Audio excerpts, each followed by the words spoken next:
So we talk a lot about the core and how important it is in spinal stabilization, and we talk about Total Gym being a really great piece of equipment that highlights that when we're doing a lot of even lower body or upper body exercises. But let's look at a program if you're rehabbing someone with a specific intention of really strengthening the spine and really building that stabilization. So squats, typically we think of just squats for lower body, but in this case, if you have the incline can be higher or lower, I want you to think about what happens with the spine if we now just start with an alternating squat. Again, you need that pelvic stability, and you can take it to where there's no actual plyometric. I might have someone start with this alternating and lift their head and just see that might be enough to bring in some of the stabilization. And what happens? Are they tenting at the abdominals? Can they keep that connection where they're actually activating the transverse, or is the multifidus activating? I might have a lot of hands-on going on here. So from here, I'm going to have his head down, and I'm going to go into, let's say, unilateral. So sometimes I also do this, and I have the person bring their knee into their chest. For some of my patients are very much anteriorly tilted, and as soon as I have them start doing squats in this position, and now even take it to what we do next as a plyometric, I see a lot of hyperextension. So if I bring that knee into their chest, I might be passively positioning the spine.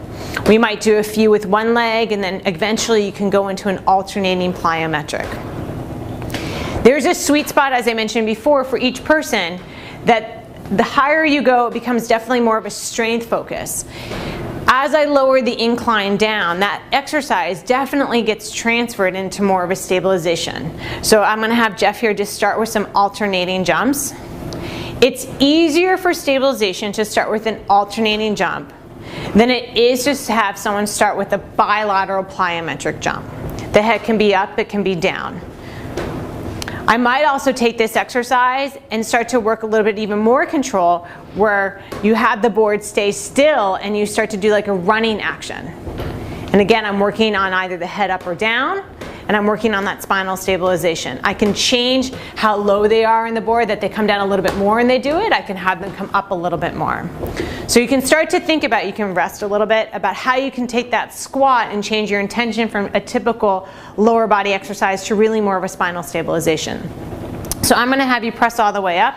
I'm now just going to have Jeff stay there, and I'm going to attach the arm cable. So maybe you have a patient that needs a lot more stabilization, and that you feel like they need a little bit more support of their trunk. What's nice here is you can start to work the back in this manner, that I give him the arm pulley, and he can transition himself. He can have the feet on the floor. Sometimes I have people do that so that they have a little bit more support. Otherwise, he can scoot himself up the board and then transition his feet at the bottom. And he can roll all the way up to do that, or he can just scoot. Placing the feet at the bottom edge of the board, he can go in just to a lat pull down. He can go narrow or wide. And again, this is also a shoulder exercise, as we know that posterior sling, that lat, is really important to stabilization. So you're going to see a lot of overflow in your intention in different exercises. You can go straight to a pullover. So it's typically a sequence I add with patients for sure, is a pullover. Then I start to add a bridge to this, whether it's a hip lift where he's keeping neutral, or I'm actually having him bridge all the way up. First, he might maintain the bridge. Another, if that feels uncomfortable, might be they actually do the movement in a compound manner, lifting up and pulling down.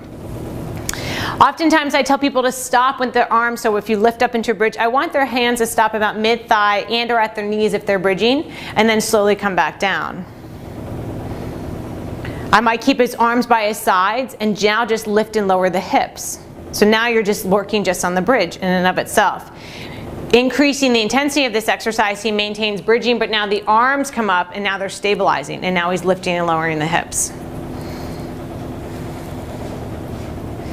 And then from here, the arms will pull down, the hips will lower, and he can move into shoulder adduction, out to the side and back in.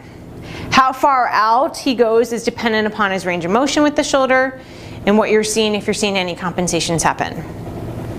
In this position, and with really all arm movements, you can have the feet supported, and then eventually what you can do is have the legs up into a tabletop position, to the sky, and then out to a diagonal, increasing the intensity of the exercise. I'm going to have you bring your arms down by your sides, and then I'm going to have your elbows bend. So we're going to move into a little bit of alternating triceps, and this is how I build an exercise with my patients. I do this because I want them to learn the coordination. So I teach them a tricep, and then I have their arms out straight. And then I bring their legs up, and they go into a little bit of a bicycle. I tell first to reach for the ceiling because it's easier. Then when they're ready, they add that component of the tricep. So the alternating arm and leg. And then to intensify this even more, you can have a longer lever and go really into shoulder flexion and extension. So you can take this exercise and really make it as dynamic as you want it to be. And then you can bring both arms down to your sides and feet down onto the ground. And then you can slowly roll up to sitting.